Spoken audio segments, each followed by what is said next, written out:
Titans issue 2, which is Tom Taylor writing with Nicholas Scott on the art. So this, like, you know, immediately dealt with the Wally issue, which was like, wait, they killed off Wally? What? Which kind of. Yeah. Well, I was never worried about, like, maybe. You know, it never felt like it was a real thing. And sure enough, like, very, very quickly, they established that, where it could be a real thing, obviously. There's a threat that he could die now, but it won't be, because the team will solve it. The team will solve it, yeah. I do love the fact, though, that they set that up, right? And there's this big cliffhanger. People were mad, right? Well, they actually... Have people read comics before? Yeah. Well, I saw at least one person, like, sort of asked Tom Taylor about it on Twitter, and he just was like, just wait till issue 2. Just keep don't worry reading. about it. Yeah, and so, like, there's all this stupid stuff, and then they immediately get to it. You know, that he goes, I called Linda, but she didn't answer. Because this guy did. Here comes Wally. And just the whole, like, I could feel the flow of that scene playing out. Yeah. Like, it's a very fun thing. Obviously, it starts with... being like, I'm glad you're not dead in a pool of blood. He's like, yeah. Me too, bud. Me too, bud, yeah. So it starts with a flashback just setting up that Brother Blood's like their nemesis, right? Which obviously comes up later. And what was interesting... they get completely undermined by the Justice League. They do. Yep. What was interesting about this? Now, correct me if I'm wrong, but has there ever been a time when both the new Teen Titans and the other characters from the original Teen Titans were all mixed in one team? I do think so, because that was the post. That was the right after they introduced them. But I don't feel like Tempest and Donna were there. But I do feel like Wally and what, you mean New Teen Titans? Yeah. No, Donna was definitely there, but I don't think... Was Tempest there? I don't think Tempest was there. I don't think so. But you're talking about a mix of those guys. Basically, what I'm saying is this is the New Teen Titans team, but they've also got Garth and Roy, right? Because Roy's not... Right. No, Roy isn't the Teen Titans. No, wait. Yeah. I'm confusing myself now. Because the New Teen Titans was Nightwing. Yes. And why am I drawing a blank? Wally, Beast Raven, Boy, Raven. Yeah, Wally. Yeah. Wally, Beast Boy, Raven, Cyborg, Starfire. Yeah. And Donna. Roy wasn't there. Yeah, I didn't think Roy was. Garth. Yeah, Roy and Garth are the ones that I didn't think were there yet. And Donna was in and out. She wasn't a main fixture in the New Teen Titans. She was definitely in the first couple of arcs, because I've read those. Yeah? Yeah, she starts off there. Okay. Yeah. Maybe she dips in and out later on, but she's definitely there at the start. Because I remember that's when she gets married, right? And they have to go to the wedding. Yeah. Yeah. So no, I was just thinking, was this just them mushing some continuity together to be like, they were all together at one point? I think a little bit. I think a little bit, and we've had enough resets that you can just be like, yeah, this happened at some point. We just never read that story. Yeah, it's just interesting because, you know, I remember saying that in issue 1 where they go to, like, one of them goes to try and talk to Garth, and I was like, yeah, but Garth was never on your New Teen Titans team, which is what this team is. Yeah. And that obviously comes up at the end of the issue when Garth apparently has joined the Brother Blood cult, although I should say Brother Eternity now. I don't trust him. Oh, really, Matt? You do think he can be trusted? And it has nothing to do with the religion aspect. I know enough. All I can see is the Deep saying, do you want a Fresca? That's all I can see. That he's taking this from cult Brother Blood, which is, you know, what we used to play with as the cult leader, to, let's call it what it is, Evangelist Born Again. Yeah. Which is still a cult, to be fair. But it's still a cult. But at least the original, the Church of Blood, at least you knew where they stood. Right? These guys, I'm very familiar with groups like the Church of Eternity, and they'll come take you in and then immediately talk about this. Definitely feels, especially from an Australian, right, in this, looking in at specifically US Christian culture, which is wildly different from my experience with Christianity anywhere else in the world. So again, it might just be recency bias because I watched that Hillsong documentary, right? And Hillsong does come from Australia, right? Where there was this big church, right? And I'm wondering if Taylor is familiar, because this rebranding of the Church of Eternity feels a lot like what I watched in that Hillsong documentary, right? We're like, we're this big welcoming church and everyone should come and you know, sit in, and we're not like that anymore. It was so bizarre to me to learn one day, I don't know when, but at one point during my young adulthood, realizing that when Americans thought Christianity, that's what they think of. That is not the case in. Well, you got to remember too Europe. that we were a heavily Protestant country at our founding, right? Right, but even here in England, where Protestant Catholicism, Protestant Christianity is the religion of the state. Right. You know, our monarch is the leader of the religion. Right.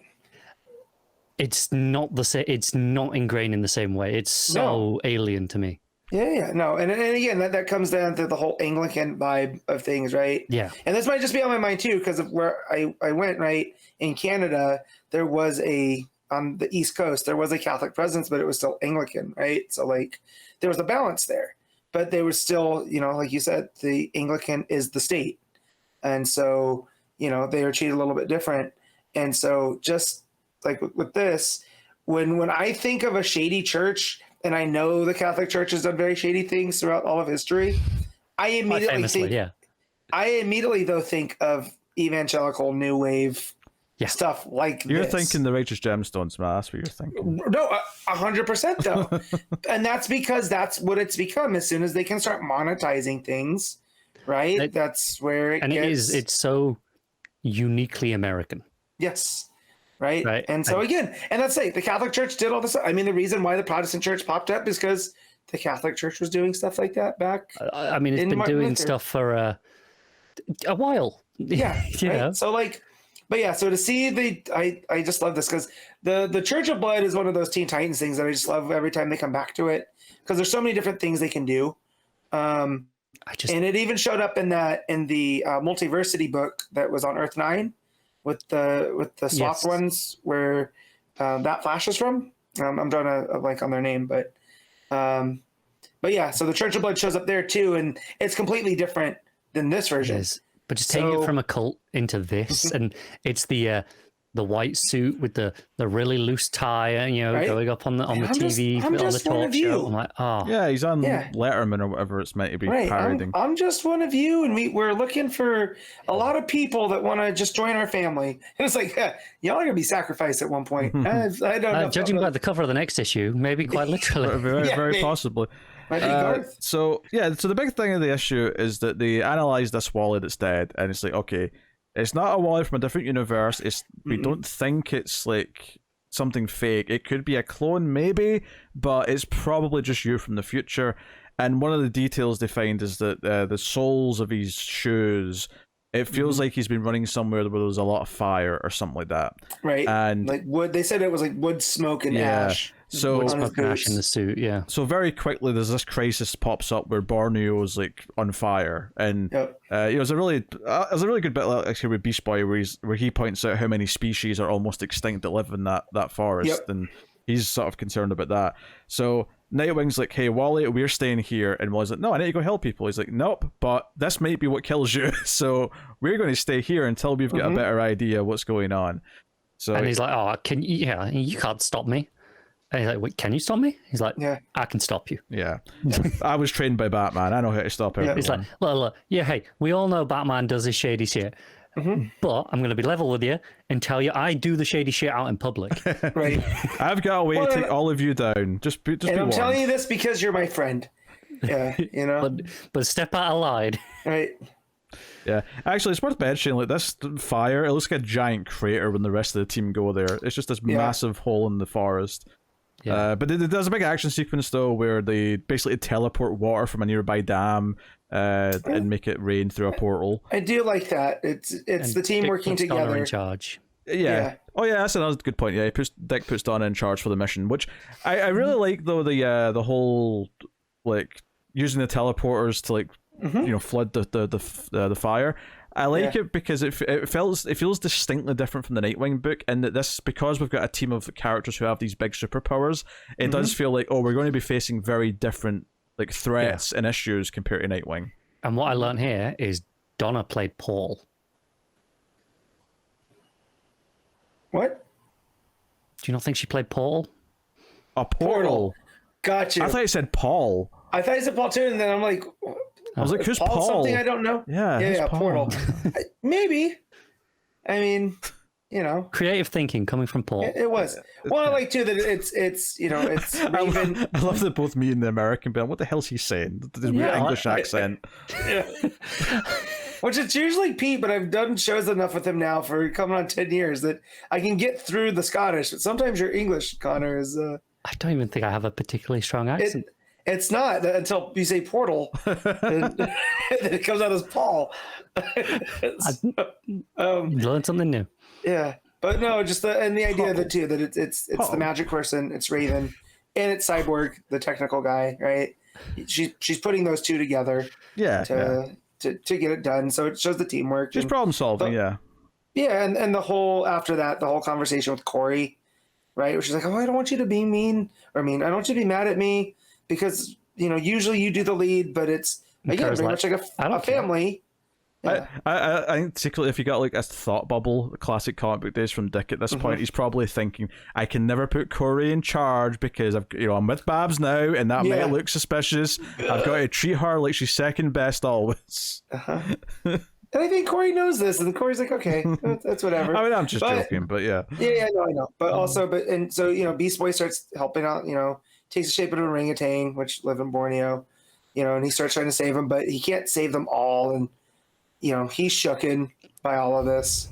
Yeah, there's also just kind of nice vibes from having them hang out, because it's that night, when they're having these conversations afterwards. Yeah. This is when they obviously see in the TV the brother blood stuff, but it's just kind of, there's just a nice chill vibe to all them, like unpacking and being like, oh, we're actually living together again, and kind of just, there's good vibe. I like a good vibe in a comic, and that kind of gave me that.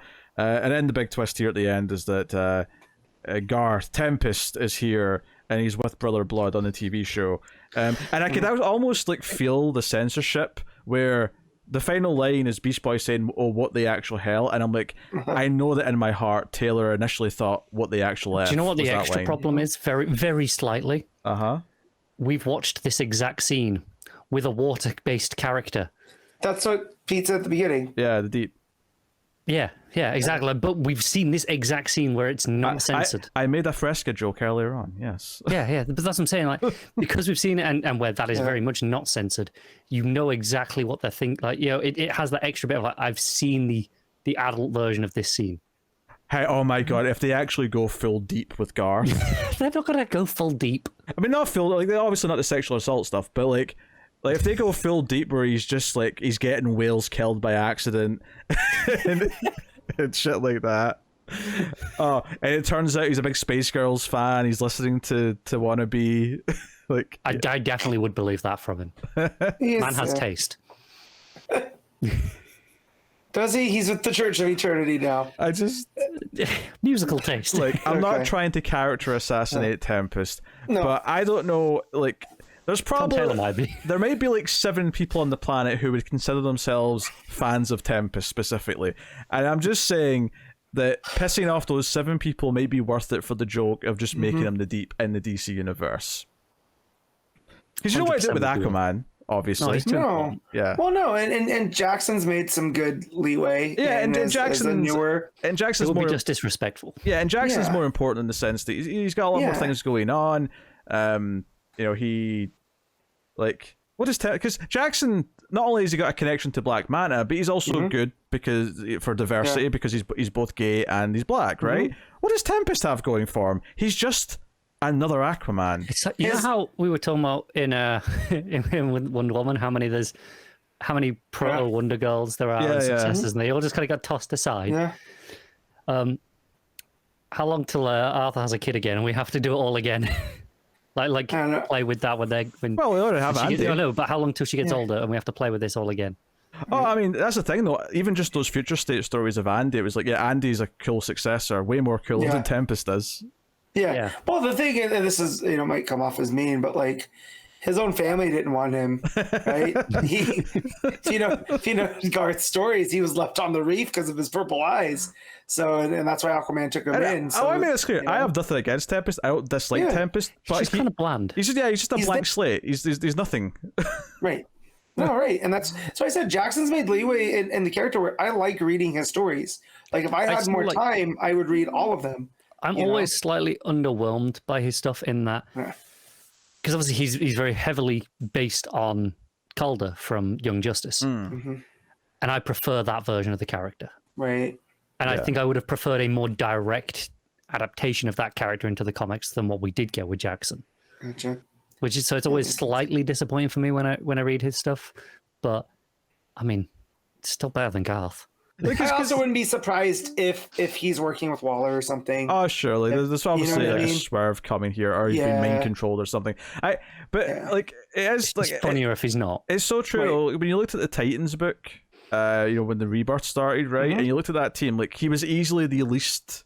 Like if you took him out again, maybe 7 people would care that he wasn't there. Right. But anyways, the other thing I want to talk about Titans before we rate it too is that when they're trying to figure out what caused that fire, right? They study the energy signature and it's Tamaranian. So, I wonder if there's a black fire or if we're gonna get some more Tamaranian stuff popping up.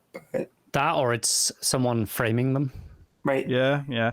I do appreciate though that the first issue set up that we're doing the romance with Raven and Beast Boy, and we were still doing stuff with Raven's own story, and now we're setting up some stuff that ties into Starfire. I like that all these plots have been set up that all feed into the different members of the team rather than just one thing. Even it's not just Nightwing and his amazing friends. It is a Titans book. Yeah, It's focusing on all of them. Nightwing feels like one of the smallest characters in the book. Yeah. Which, in some ways, he should right now because he's the one with a book for himself. Him and Wally, and Wally's pretty minor here as well. Yeah, and he's also the straight man who's given the orders, so it inherently works that he's getting less. Mm-hmm.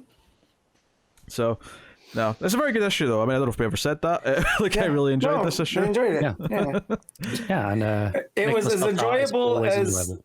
as apathetic as we are to Garth. So I'm I love it. We don't even hate Garth. It's just it's easy pickings. well, now it's become a joke, and we're going to bring it up as much as we can. I'm just imagining. I mean, this isn't quite the same moment, but that moment on The Boys where he's reintroduced in season 3 as the Deep, and they do that thing where he turns around dramatically and the light turns on him. Like I'm just picturing that now. Yeah. And the swagger up to the stage. Good stuff. All right. What are you rating Titans, Matt? I'm going to give this an 8.5. Connor? I'm gonna go with an 8. Yeah, I'll go 8.5 as well.